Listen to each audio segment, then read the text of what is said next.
I recently had to deal with something no parent should ever have to. My autistic son got slapped by a crazy Brenda, and then she tried to have me investigated. The reason? Because I told her the hoa needed to shut down. But the only thing that actually got shut down was her reign. Let me start from the beginning. Before we dive in, let me know where you're listening from today. Ever walk into a neighborhood and think, wow, this place looks way too perfect to be real? Yeah, that should have been my first red flag. The lawns were trimmed like someone had used laser levels and tweezers, beige houses and beige rows, mailboxes identical down to the chip in the paint, and the hoa rules so specific they had regulations on bird bath orientation. But at the time, I wasn't looking for flaws, I was looking for quiet. I'd taken a step back from my federal fieldwork to take a safer role desk, badge, no guns, no adrenaline. I wanted Alex to have a place where he could just be a kid. Alex, my son, 11, autistic, big on rockets, dinosaurs, and the kind of facts that make you Google things at dinner. His idea of a good time is drawing star systems in chalk while narrating spaceship specs under his breath. Alex is soft-spoken, kind-hearted, and sunshine and sneakers, which made him enemy number one to Brenda. We met her 2 days after moving in. She showed up on our porch in tennis whites with a clipboard and the energy of someone who hadn't been told no since 1993. Brenda Vance, she chirped, president of the hoa, just popping by to welcome you to the community. She smiled like her teeth were auditioning for a toothpaste ad. Alex peeked from behind me, clutching his favorite plush velociraptor. Brenda glanced down, blinked once, and went right back to smiling at me. No greeting, not even a nod. We really value order here, she said, eyes flicking to our recycling bin. Routine, peace, and quiet. I'm sure you understand. I did. I understood perfectly. The first violation notice came 3 days later, sidewalk obstruction, it said. Alex had drawn a chalk galaxy in front of our house, planets, stars, a smiley-faced Pluto giving a thumbs up. Apparently, Pluto was threatening neighborhood stability. We washed it off, not because I agreed, but because Alex looked up at me and asked, did I mess up? Should I have drawn flowers instead? He didn't cry, he never cries. He just folds into himself like someone dimming a light. You didn't mess up, I told him. You made something beautiful. Brenda just doesn't understand space. He didn't laugh, not even a smile. After that, the violations came in weekly. Our grass was too long by ½ an inch. The trash bin was visible from the street for 12 minutes once. I left the garage light on overnight and got a warning about light pollution. Funny thing was, our neighbors got away with everything short of arson, but we were under a microscope, or more accurately, a telescope. The message was clear, Brenda didn't want us there, or more specifically, she didn't want Alex. I kept my cool until the bird feeder. Alex had built it himself, a rocket ship-shaped feeder with glitter paint and LED lights. We put it up in the front yard. It lasted 48 hours smashed, not fallen, not broken by wind, smashed. Alex found it first. He stood over the wreckage like someone had killed a pet. Maybe it was an accident, he said. It wasn't. That night, while walking the dog, I heard Jacob from 2 doors down whispering to his sister, Miss Brenda broke it. She said it was junk art. The next morning, I was putting groceries in the car when I heard the slow, deliberate heel click of suburban dominance. Just so you know, Brenda said, approaching like a nosy shark. Chalk can stain concrete, and that birdhouse was visually jarring. I turned to face her. She was in a tennis outfit again, still no racket. Which neighbors complained? I asked. She smiled sweetly. I'm not at liberty to say.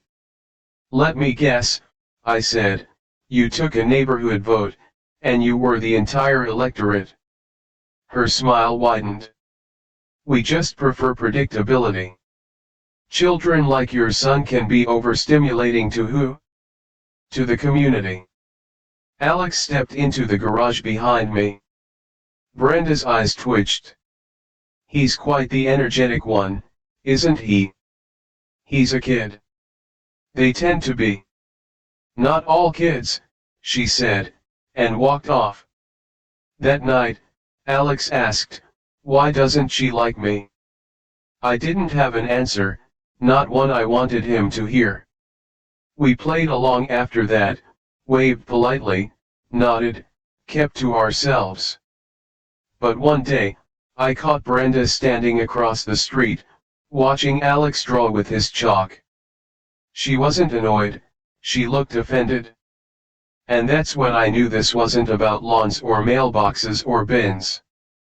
It was about control, and Alex, with his joy and quirks and uncontainable light, he didn't fit in her world.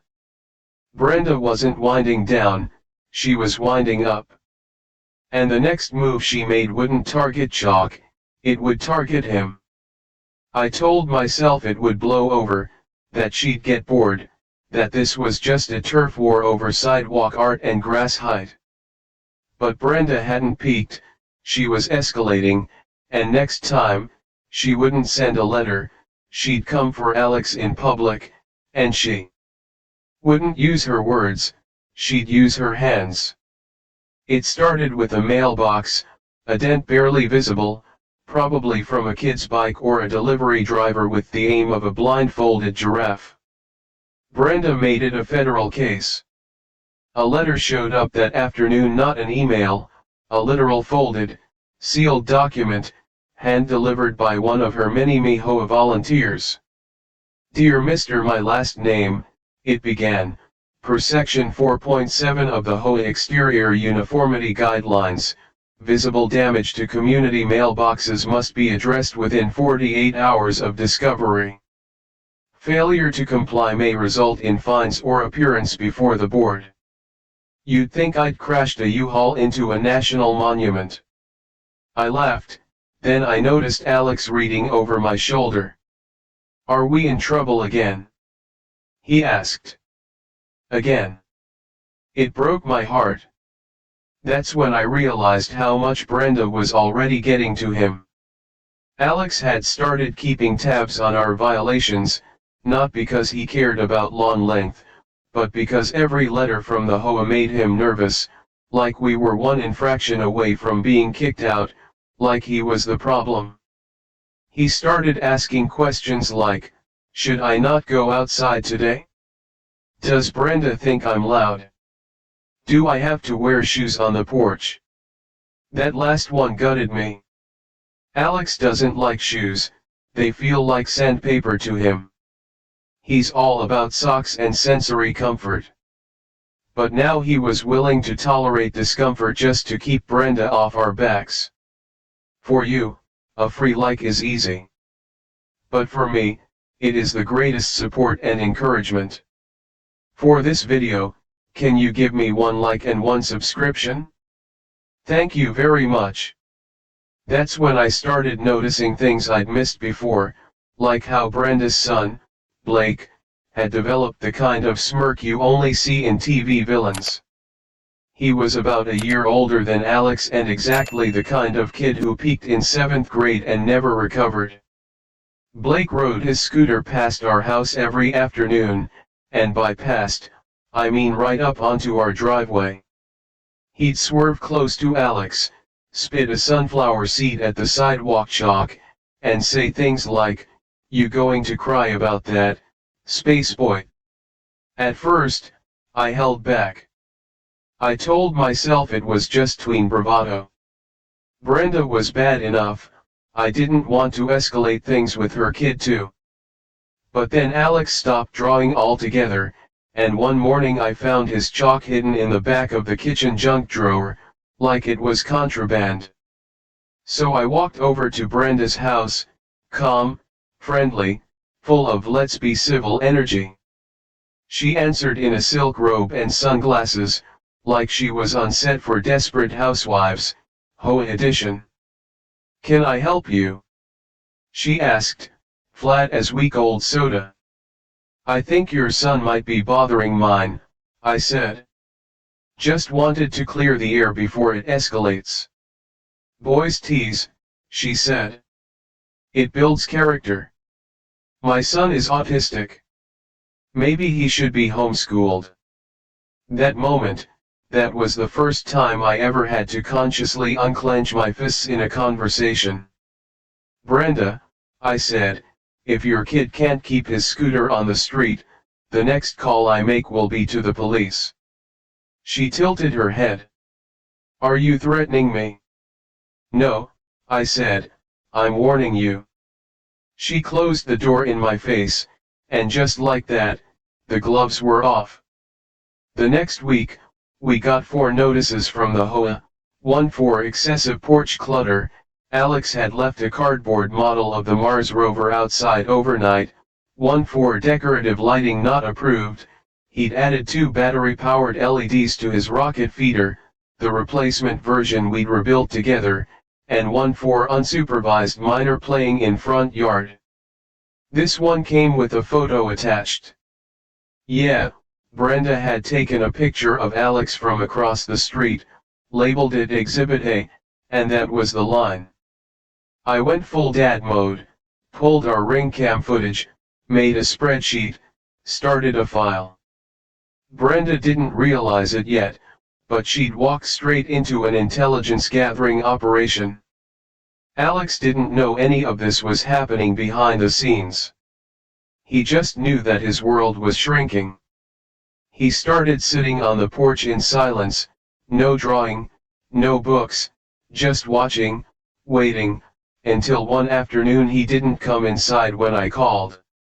I found him around the corner, sitting on the curb near the community mailbox cluster. He was staring at a crumpled drawing in his lap, a starship ripped down the middle. "Blake took it," he said without looking up. He laughed, said I draw like a baby. I sat beside him, didn't say anything right away. "It's just paper," he said quietly. "I shouldn't be upset." "Alex," I said, "you're allowed to be upset when people treat you like crap." He didn't laugh, but he didn't flinch either. "Are we going to have to move again?" he asked. "Not a chance." 2 days later, the school called. Alex had been involved in a confrontation. The details were vague. They used words like misunderstanding and social challenges. Translation: Blake shoved him in the lunch line, and Alex spilled his juice on Blake's designer hoodie. Alex apologized. Blake didn't. Brenda showed up at the school before I did and tried to frame it as an attack. The principal, bless her clueless heart, tried to mediate by offering mutual behavior agreements. Perhaps both students could agree to maintain distance. "No," I said. "One student is harassing the other. The solution isn't distance, it's accountability." Brenda sat in the corner of the room, arms crossed like she was at an ding a trial for someone who scuffed her Louboutins. "Your son doesn't seem to thrive in group environments," she said. "Some kids, they need special spaces." "Like padded rooms?" I asked, "or fenced-in yards with Hoa signs?" The principal cleared her throat. "Let's stay constructive." "I am being constructive," I said. "I'm constructing a record, and so far, it includes harassment, stalking, and discrimination." Brenda smirked. You're awfully dramatic for a man with a recycling bin violation. I didn't answer, I just looked her dead in the eye and smiled, because the game was on. That weekend, we had a community cookout, one of those mandatory fun events where neighbors pretend they like each other while overcooking hot dogs and judging lawn furniture. Alex didn't want to go. I promised we wouldn't stay long. He wore his NASA hoodie, brought a little notepad where he'd started sketching space-based designs again. I took that as a good sign, until we saw them, Brenda and Blake. Blake was tossing a football too hard, purposefully. Every throw was accidentally just a little off, aimed near Alex's legs, his drink, his sketchpad. Alex flinched with every pass. Then Blake yelled across the lawn, "What's up, Space Cadet? Still crying about your spaceship?" I stepped forward. Brenda intercepted me. "Boys will be boys," she said. "So will consequences." She didn't like that, her smile cracked just a little. "You know," she said, "maybe you're just not a good fit here." "You don't get to decide that," I said. She leaned in slightly. "I decide more than you think." And that's when I realized this wasn't about chalk or lawns or mailboxes, it was about breaking Alex down, quietly, legally, on paper. Brenda wasn't trying to punish behavior, she was trying to erase my kid. But then came the school assembly. And Brenda? She wouldn't hide behind letters or HOAS or her smug little smirk, not this time. This time, she would step onto a stage, and with a room full of witnesses, she would cross the line. School assemblies are where hope goes to die, fluorescent lights, folding chairs with the structural integrity of a Pringles lid, kids squirming like caffeinated eels, and that constant buzz of chaos barely contained by teachers who ran out of enthusiasm 2 career changes ago. I didn't want to be there, Alex did. It was STEM day, every student presenting their science project. Alex had spent weeks building the Astrolab 7, a Mars base made from recycled materials, with solar panels, a hydroponic garden, and tiny astronauts made of printer paper and hope. He was proud of it, and nervous, the good kind, the kind where he paced the kitchen muttering about radiation shielding like he was prepping for an actual launch. Before we left, he looked up at me and said, "Promise you won't leave your seat." "I promise." We got there early, middle row, slightly left of center, best view of the stage. He held the box in his lap like a sacred relic. And across the aisle? Brenda Vance, Queen Destroyer of Chalk Galaxies, mother of the decade's most punchable middle schooler. She wore a beige sheath dress that matched her moral compass. Blake sat next to her, already bouncing his leg with smug energy. I ignored them. Alex's name was called. He stood, took a breath, walked toward the stage with the box cradled in his arms. He placed it on the table with the care of a museum curator. "This is the Astrolab 7, he said into the mic. "It's designed for long-term Mars colonization. It uses solar power and regolith insulation." A woman in front of me whispered, "What's regolith?" Alex answered her without missing a beat. He talked about shielding from radiation, food sustainability, closed-loop oxygen systems. Every word had purpose. His voice trembled, but he held the room. And then Blake. He stood up, walked along the edge of the stage like he was heading to the bathroom, and accidentally shoulder-checked the presentation table. The Astrolab 7 collapsed. Crack, snap. Solar panels bent, the hydroponic dome popped loose. Alex froze. The gym went quiet, save for a couple of confused murmurs. He looked at the pieces on the floor like they were parts of himself. Then, before anyone could react, Brenda stood. Heels clicked across the gym floor. She was moving too fast. "He attacked my son!" she shrieked. The word slapped harder than she would. The crowd froze. Teachers turned. Parents craned their necks. Alex backed up a step. Brenda didn't stop. She stormed up the stairs.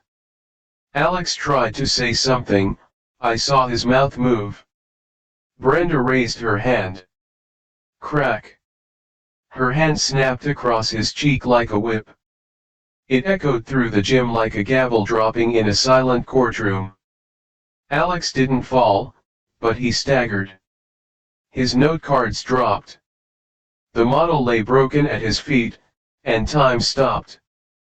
He didn't cry, didn't scream. He blinked hard, like he was trying to stay conscious. His hands fluttered at his sides, a stimming pattern I hadn't seen since he was 7. And me? I moved. I crossed the floor in 5 seconds flat, climbed the stairs, and put myself between her and my son. Brenda didn't flinch. He lunged at Blake, she said to the room. You all saw it? No one spoke. He bumped the table, I said, ice in my voice, and you just hit a child in public. Brenda pointed at Alex again. You people always play the victim. My pulse spiked. I clenched my jaw so hard my molars clicked. He's 11, I said, and autistic. So that excuses violence. He didn't touch Blake. Blake sabotaged his project. Your son is disruptive, she spat. He doesn't belong here. I heard a woman in the crowd gasp. I turned to the principal, who had finally arrived, flustered, clipboard in hand. Is there a problem? She asked. Yeah, I said, assault, witnessed, documented. Brenda scoffed. This is a misunderstanding. I barely touched him. We heard the slap from the parking lot. She laughed, that same brittle, practiced laugh she used at HOA meetings when someone questioned her power. Don't be dramatic. Kids these days are so sensitive. Alex was still on the floor, carefully picking up his ruined project. His hands trembled, his shoulders curled forward like he wanted to disappear. We're leaving, I said without looking at her. You better not twist this into something it's not, Brenda snapped. I will go to the school board. I am the board. Then I guess we'll see who has more power. We walked out. No one stopped us, but no one stepped in either. For you, a free like is easy. But for me, it is the greatest support and encouragement. For this video, can you give me 1 like and 1 subscription? Thank you very much. The car ride home was silent until Alex spoke. Did I do something wrong? My heart cracked in half. Nobody, I said. You did everything right.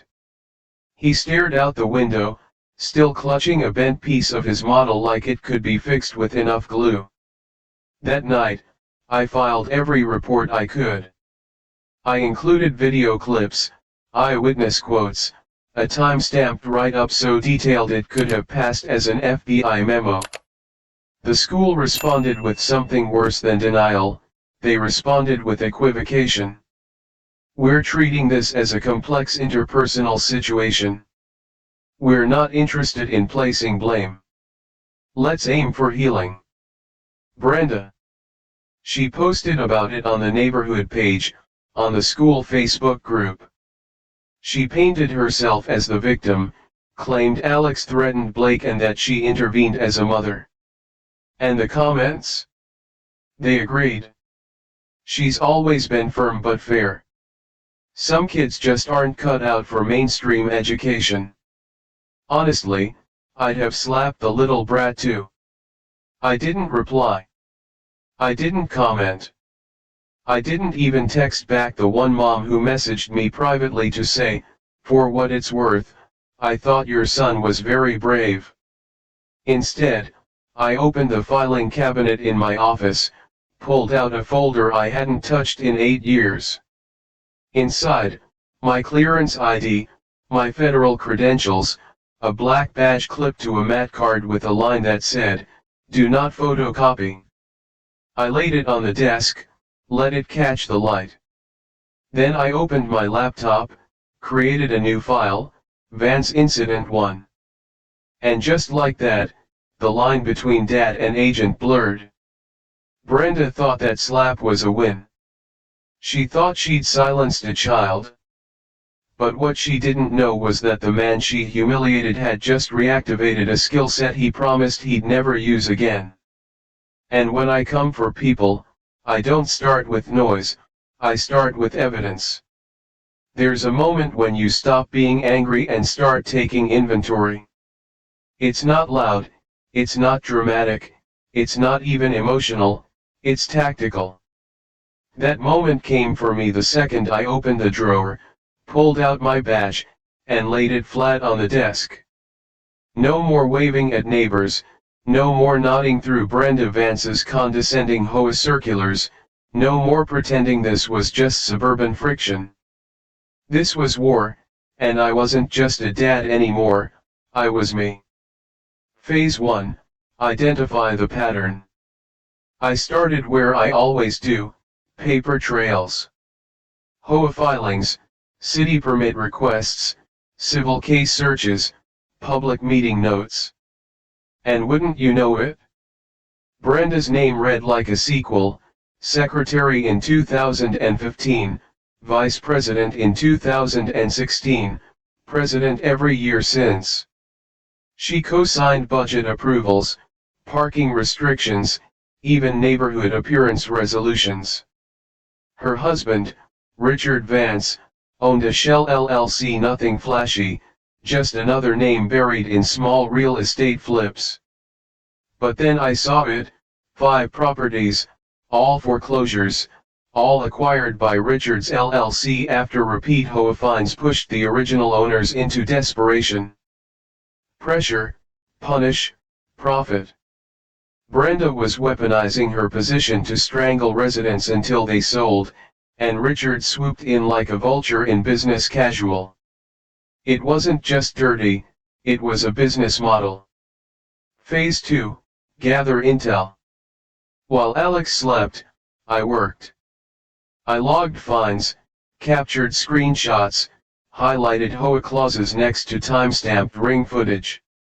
Every paper trail had its own folder. Every violation came with receipts. I wasn't just documenting harassment, I was preparing for court. Then I made a call. "Daniels, it's me." "Holy hell," he said. "You calling from witness protection or the suburbs?" "What's the difference?" "Got something juicy." "Ha." President targeted fines, husband runs a shady flip business. Also, she hit my kid. Jesus. Think it smells federal. Text me the names. I'll run it quietly. Thanks. You calling in your dad versus HOA arc? I'm calling in a favor. Then I hope she's got good lawyers, and a priest. Phase 3, stay quiet. I didn't go public, didn't snap, didn't escalate. I waved, I smiled. Let Brenda think the storm had passed. I even attended the next HOA meeting. She was chipper, fake friendly, greeted me like nothing ever happened. The rest of the board followed her lead like synchronized swimmers in beige slacks. Then I raised my hand. Quick question about the $14,000 labeled infrastructure beautification. Who was the contractor? Brenda blinked. That's a standard maintenance line item. Sure, but which vendor? We're supposed to disclose anything over $5,000, right? Her voice tightened. We can discuss this offline. Perfect, I said, smiling. Let's. She didn't smile back. That night, Alex had another nightmare. He called for me, panicked, and when I reached his room, he was sitting up with the lights on, holding his rocket plush. I dreamed she was yelling again, he whispered, and everyone just watched. It was just a dream, I said. But it felt real. I tucked him in, stayed with him until his breathing evened out, then I went back to my office and opened the file labeled Vance Incident 01. The next day, I got an envelope. No postage, no return address, just slid under our door like a threat or a gift. Inside, photocopies of emails, internal meeting notes, and one glorious quote circled in red ink, "Let's enforce stricter codes near the Johnsons. Maybe that'll motivate them." Bingo. Someone inside was cracking. I leaned back in my chair, heart thudding slow and cold. Brenda wasn't just enforcing rules, she was targeting people, and now I had proof. Alex wandered into the office with warm milk and that half-asleep look kids get when their bodies are tired but their minds are still spinning. "You're still working?" he asked. "Just finishing up." He looked at my screen. "Are you mad at her?" "No," I said, "I'm focused." "Are you going to stop her?" "Yes." "Okay. Can I have pancakes tomorrow?" "Always." That night, I didn't sleep. I outlined the next phase, targets, weak points, legal entry routes, backup plans. This wasn't revenge, this was removal. I didn't want her embarrassed, I wanted her authority dismantled, her systems revoked, her credibility buried. I wanted her to watch everything she built collapse and know exactly who brought it down. Upstairs, I could hear Alex snoring softly, peaceful finally, and I wasn't going to let anyone take that from him again. I didn't just build a case, I built a trap, and all I needed now was for her to walk right into it. It started with sirens, not the loud kind, just that slow, casual bleep of a cruiser arriving like it had a reservation. I glanced out the window, 2 cops, 1 clipboard, 1 suspiciously blank expression. Alex was curled on the couch, sketching a satellite. He looked up and said, "Are they here for me again?" That sentence, is why I still have to consciously unclench my fists when I remember this day. I opened the door, calm as a cloud. "Officers, morning. What can I do for you?" The tall one adjusted his belt. "Clipboard guy," the other, gave me a once-over like he was waiting for me to twitch. "Sir, we received a report from a resident claiming you made a direct threat of violence during a recent HOA meeting. A threat specifically, a statement implying you had access to a weapon, also a reference to retaliation." "Let me guess," I said. "Resident name rhymes with Baron Dance." "Nothing." "Tough crowd. You mind stepping outside, sir?" I minded. I stepped. "Would you mind answering a few questions?" "Happy to. Just letting you know I'll be recording this interaction." I pulled out my phone, hit record. The taller one shifted his stance, neutral, not hostile. The other still watching me like I might pull out a bazooka and scream about lawn lengths. "Do you own a firearm?" "Nope." "Have you ever implied to anyone that you might use violence to resolve a neighborhood conflict?" "Nope." Did you say the phrase "see her at the next meeting" with any tone? I said it while asking about a missing line item in the budget. Did you say she wasn't fit to speak to children? Yes. Did you say she was abusing her authority? That too. They jotted it down like I'd admitted to smuggling grenades. Then I handed them a folder. Here's the incident report from the school where she slapped my son in front of witnesses. That wasn't in the original complaint, Clipboard said, weirded out. And this. I handed over another page. Is a notarized statement from a parent who filmed it. Silence. Shifting feed. We'll file this as a report of concern, Clipboard muttered. No further action at this time. Appreciate it, I said. You'll forgive me if I don't wave next time you pass. Inside, Alex was quiet, too quiet. He wasn't drawing anymore, he was just staring out the window. You're not in trouble, I said, sitting beside him.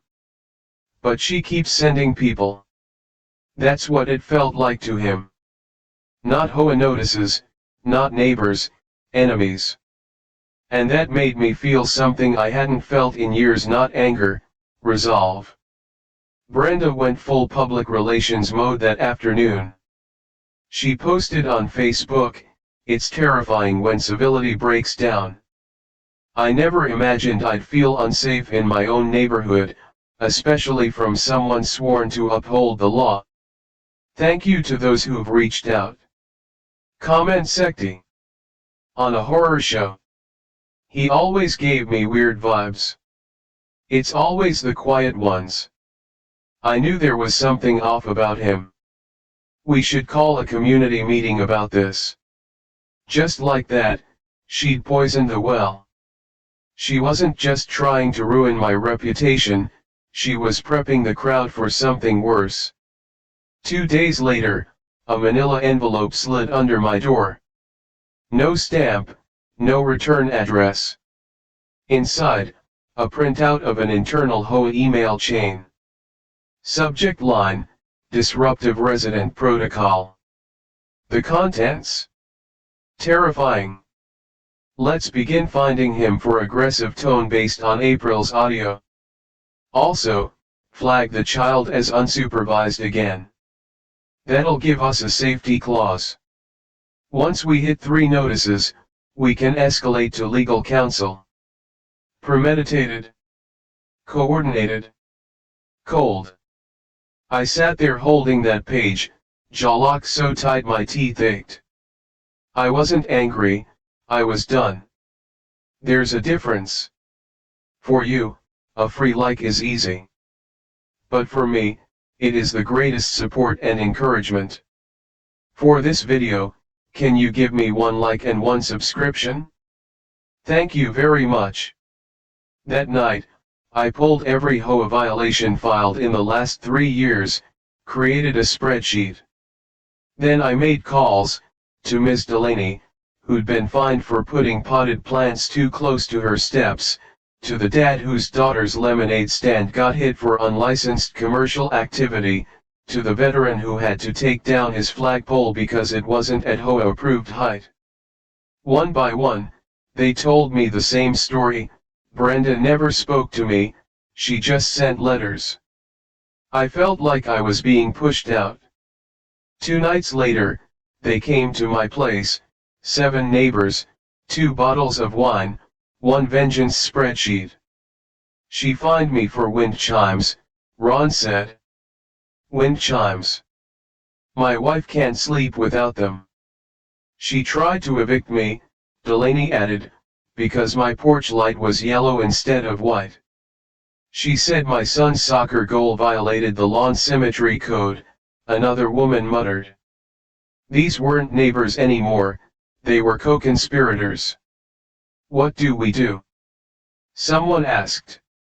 We hold up a mirror, I said, in public. At the gala? You mean her Hoa fundraiser where she pretends she's the governor? Exactly. Let's give her the stage, then take it back.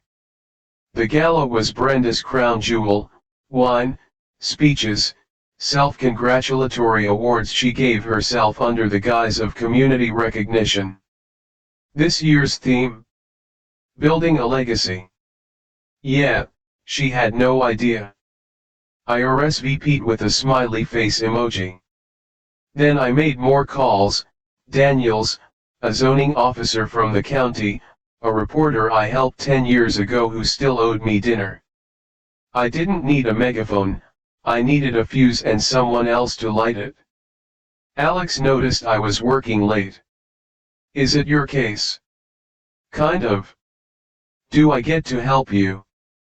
You already did. The day before the gala, Brenda posted a countdown, so excited for tomorrow. Let's celebrate the power of community. The comments were all emojis and empty compliments. But she didn't notice the people who didn't like or comment anymore. The quiet ones. The ones gathering behind the scenes. The ones she'd trained to fear her, until now. Across the room, taped to my fridge, was Alex's latest rocket sketch. He labeled it Hope 1. That's what this was now. Not revenge, restoration. Brenda built a kingdom of fines and fear, but when you turn an entire neighborhood into your enemy, you don't get to write the ending. We do. And tomorrow night, we were going to hand her the microphone and take her down while she was still holding it. The gala was Brenda's crowning moment, a celebration of herself disguised as community pride, white drapes, folding chairs with gold ribbons, a podium wrapped in fairy lights, a banner that read Legacy, one neighborhood, one vision.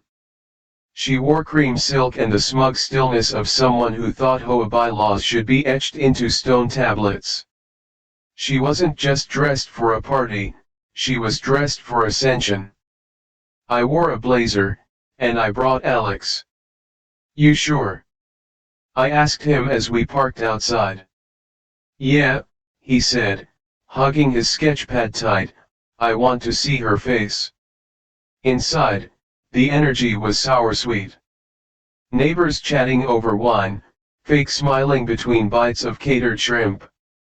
Some glanced at me with half-curious, half-worried expressions. Then Brenda stepped up to the mic like she was accepting a Nobel Prize for passive aggression. We built something truly remarkable, she began, her voice syrupy and just loud enough, a neighborhood of excellence, of order, of vision. She looked around, paused for effect. Some people resist structure. They confuse freedom with chaos. But order keeps us safe. That last line aimed straight at me like a dart. So I stood. Sorry to interrupt, I said, raising my hand. Before we crown anyone HOA royalty tonight, I've got a few notes of my own. The room froze like someone had pulled the plug. Brenda's smile twitched. This isn't the time. Actually, I said, walking toward the front, it's exactly the time. I placed a folder on the podium and looked out at the room. Our neighborhood. Before opening it, this is a record of every fine issued under Brenda Vance's presidency, I said, flipping to page 1. More than 60% of them were directed at just 8 households, all of whom ended up either selling or getting pushed into foreclosure. Gasps. Shifts in seats. This, I held up a second page, is a breakdown of properties her husband's LCL purchased.